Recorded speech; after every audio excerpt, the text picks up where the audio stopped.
Hello friends, welcome to my YouTube channel star Gaurav education. दोस्तों, आज की इस वीडियो में कक्षा 12वीं का भौतिक शास्त्र का जो रिवीजन टेस्ट पेपर है उसका सॉल्यूशन देखेंगे।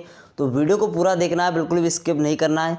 यह वीडियो पार्ट 1 रहेगा, ठीक है, और इसके आगे पार्ट 2 आएगा। तो पार्ट 2 को आप देखने के लिए, अगर आप पार्ट 2 देखना चाहते हो तो प्लीज़ पहले आप चैनल को सब्सक्राइब कर लीजिएगा और बेल आइकन को प्रेस कर लें, तभी आपके पास नोटिफिकेशन पहुंच पाएगी पार्ट 2 की, ठीक है। तभी आप पार्ट 2 देख पाओगे। अगर आप चैनल को सब्सक्राइब नहीं करोगे और बेल आइकन को प्रेस नहीं करोगे तो आप पार्ट 2 नहीं देख पाओगे, ठीक है। क्योंकि आपके पास नोटिफिकेशन नहीं पहुंचेगी तो आपको पार्ट 2 नहीं देख पाओगे। और बहुत से स्टूडेंट फिर बाद में कमेंट करते हैं कि सर पार्ट 2 नहीं बनाया आपने, पार्ट 2 नहीं बनाया, लेकिन वो बन गया होता है फिर भी आप देख नहीं पाते हो। इसीलिए आप चैनल को सब्सक्राइब कर लीजिएगा। इसीलिए हम कहते हैं सब्सक्राइब करने के लिए, क्योंकि अगर आप सब्सक्राइब कर लोगे तो आपके पास नोटिफिकेशन पहुंच जाएगी। चलिए दोस्तों, आज की इस वीडियो को स्टार्ट करते हैं फिर। तो देखिए, इसमें प्रत्येक प्रश्न में दिए गए विकल्पों में से सही विकल्प चुनकर लिखना है, ठीक है। अगर वीडियो अच्छी लगा करे तो प्लीज़ लाइक ज़रूर कर दिया करें, ओके। लाइक करना बहुत ज़रूरी होता है। तो प्रत्येक प्रश्न में दिए गए विकल्पों में से सही विकल्प चुनकर लिखिए। बहुत ही सिंपल पेपर है, ठीक है। इसका सॉल्यूशन आप आसानी से कर सकते हो। तो एक न्यूनतम आवेश है, तो न्यूनतम आवेश हमेशा इलेक्ट्रॉनिक आवेश होता है। तो इसका करेक्ट आंसर हो जाएगा न्यूनतम आवेश है इलेक्ट्रॉनिक आवेश, ठीक है। इसका करेक्ट आंसर हो जाएगा इलेक्ट्रॉनिक आवेश, ऑप्शन नंबर डी। अगला है कि धातु का परावैद्युतांक होता है। तो धातु का परावैद्युतांक होता है आपका अनंत, ठीक है। मोस्ट इंपोर्टेंट है क्वेश्चन बोर्ड एग्जाम के लिए भी, ठीक है। धातु का परावैद्युतांक अनंत होता है और वायु का परावैद्युतांक होता है शून्य। आपने कहीं पढ़ा होगा, देखो वायु का तो होता है परावैद्युतांक शून्य नहीं, 1 होता है, और धातु का परावैद्युतांक होता है अनंत, ठीक है। इन दोनों को याद करके रखें। इन दोनों में से 1 नंबर की ओटी तो आपकी पूछी जाएगी बोर्ड एग्जाम में। अभी तो खैर सही है, लेकिन आगे जो बोर्ड एग्जाम होंगे उसमें से नकल चलने से रही, उसमें तो आप कॉपी में से देख कर लिखने से रहे, ठीक है। इसीलिए आपको उसमें तो मन से ही करना पड़ेगा।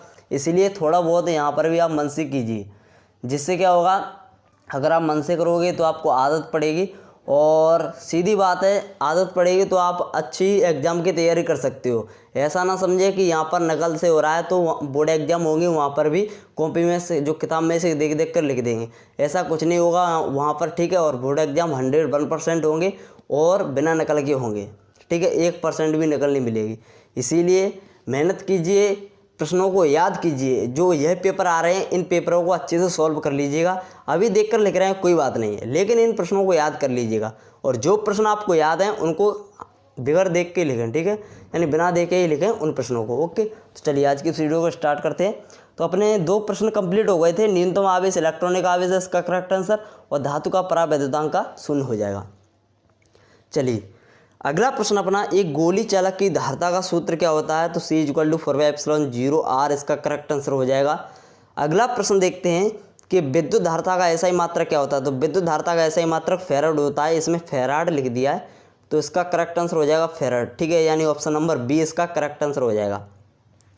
अगला है अपना प्रश्न कि एक तार को खींचकर उसकी लंबाई दोगुनी करने पर उसका प्रतिरोध हो जाएगा।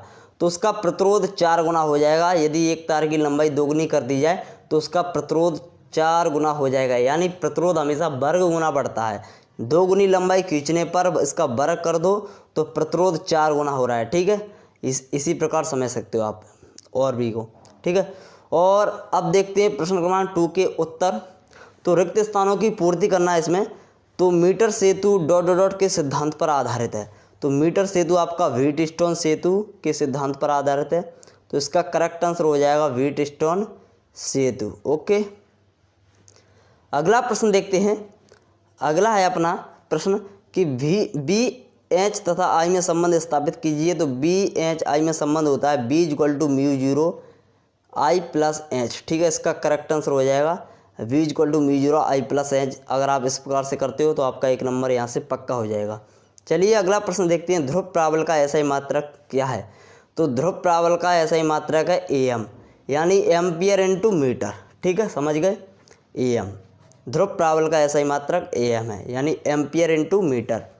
अगला है 3 म्यू फैराड धारिता के 3 संधारित्र श्रेणी क्रम में जुड़े हैं, तुल्य धारिता ... होगी।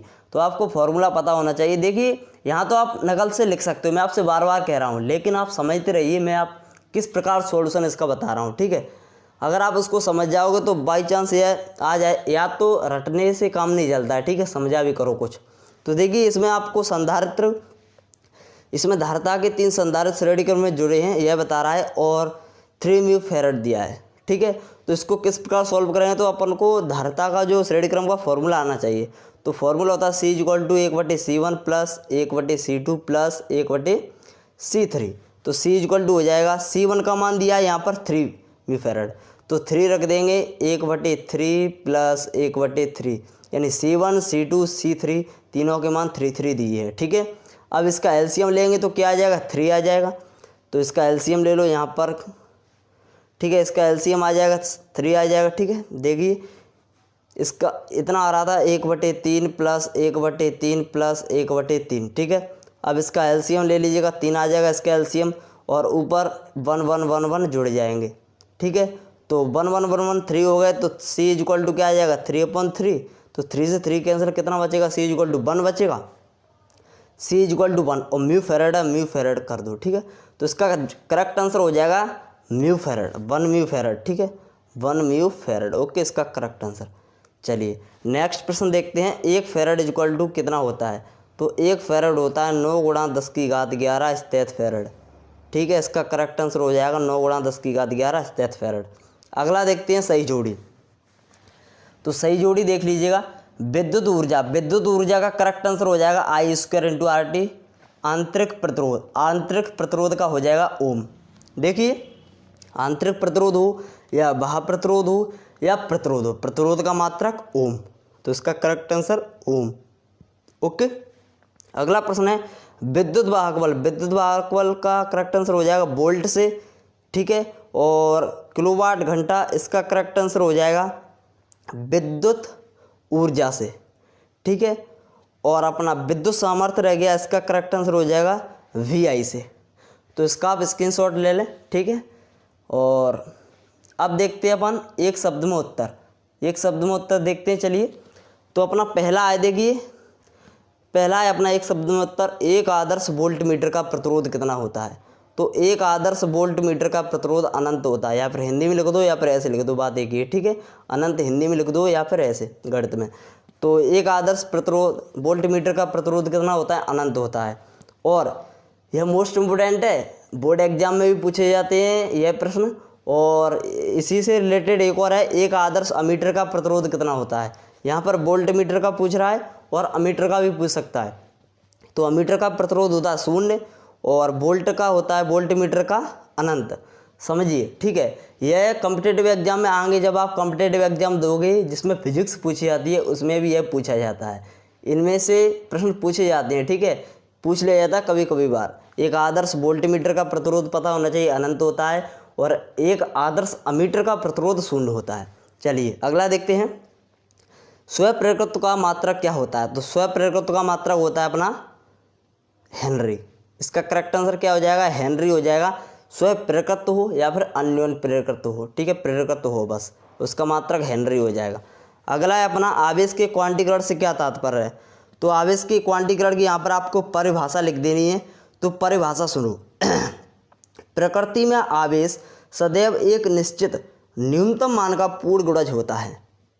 क्या लिख देना आपको, प्रकृति में आवेश सदैव एक निश्चित न्यूनतम मान का पूर्ण गुणज होता है, इसे आवेश का क्वांटीकरण कहते हैं। आवेश का क्वांटीकरण या आवेश का क्वांटम प्रकृति, बात एक ही है, ध्यान से सुनते रहो बस। आवेश का क्वांटम प्रकृति या आवेश का क्वांटीकरण, बात एक ही है, ठीक है। एक बार और सुन लो परिभाषा, प्रकृति में आवेश सदैव एक निश्चित न्यूनतम मान का पूर्ण गुणज होता है, अर्थात Q ± NE, एक निश्चित मान n है, यानी इसकी जगह 1 2 3 हो सकता है, ठीक है। अगर आप इतना भी लिख देते तो इसकी जगह फिर भी आपको कुछ ना कुछ नंबर दे दिया जाएगा, ठीक है। चलिए अगला देखते हैं अपन। अगला आपका प्रश्न है, पृथ्वी का विभव कितना होता है। तो पृथ्वी का विभव सभी को पता होगा 0 होता है, इसका करेक्ट आंसर हो जाएगा। किरचॉफ का प्रथम नियम किस नियम पर आधारित है। तो किरचॉफ का जो प्रथम नियम है ना, वो आवेश संरक्षण के नियम पर आधारित है, आवेश संरक्षण, ठीक है। और द्वितीय नियम ऊर्जा संरक्षण पर, इसमें पूछा नहीं है लेकिन बता देता हूँ। किरचॉफ का द्वितीय नियम ऊर्जा संरक्षण के नियम पर आधारित है और प्रथम नियम आवेश संरक्षण के नियम पर आधारित है। ठीक है, और प्रथम नियम चलो छोड़ो अब देखो यहाँ पर आप देख लेते हैं जो क्वेश्चन है। अनुवन वेग से क्या तात्पर्य है? ठीक है, विद्युत वेग कैसी राशि, इसका ऐसा ही मात्रक विभव सूत्र लिखिए। ठीक है, सिंपल से क्वेश्चन है। फैराडे के विद्युत चुंबकीय वितरण के नियम लिखिए। सिद्ध कीजिए कि विद्युत क्षेत्र विद्युत ध्रुव की निरक्षीय रेखा पर स्थित किसी बिंदु पर विभव शून्य होता है। मोस्ट इंपोर्टेंट क्वेश्चन आए हैं जो हमने आपको इंपोर्टेंट क्वेश्चन दिए हैं, एक बार आप मैच कर लेना। ठीक है, उनमें से आए हैं या फिर नहीं आए हैं, टोटल वही प्रश्न आए हैं जो हमने दिए, उन्हीं में से इस पेपर में भी प्रश्न आए हैं। और ऐसा ना सोचें कि बोर्ड एग्जाम में नहीं आएंगे, 101% बोर्ड एग्जाम में भी आएंगे जो हम आपको इंपोर्टेंट क्वेश्चन दे रहे हैं उनमें से। तो बिल्कुल भी घबराने की ज़रूरत नहीं है, टेंशन लेने की ज़रूरत नहीं है। ठीक है, और पार्ट 2 इसका आएगा, यानी पार्ट 2 में इसके सारे जो क्वेश्चन हैं वो सभी कवर कर दिए जाएंगे, जितने भी रह गए हैं प्रश्न क्रमांक 6 से प्रश्न क्रमांक 18 तक सभी क्वेश्चन कंप्लीट करवा दिए जाएंगे। ठीक है, अगली वाली वीडियो में पार्ट 2 में। पार्ट 2 देखने के लिए चैनल को सब्सक्राइब जरूर कर लें और बेल आइकन को प्रेस करना ना भूलें, तभी आपके पास नोटिफिकेशन पहुंच पाएगी जब आप सब्सक्राइब करके चैनल को बेल आइकन को प्रेस कर लोगे। ठीक है, और अगर आप नहीं करना चाहते सब्सक्राइब चैनल को तो इसी वीडियो पर आ जाना 2-3 घंटे बाद। ठीक है, आपको लिंक मिल जाएगी डिस्क्रिप्शन में, वहाँ से आप वीडियो को देख सकते हो पार्ट 2 को। तो धन्यवाद दोस्तों, टेक केयर, बाय बाय।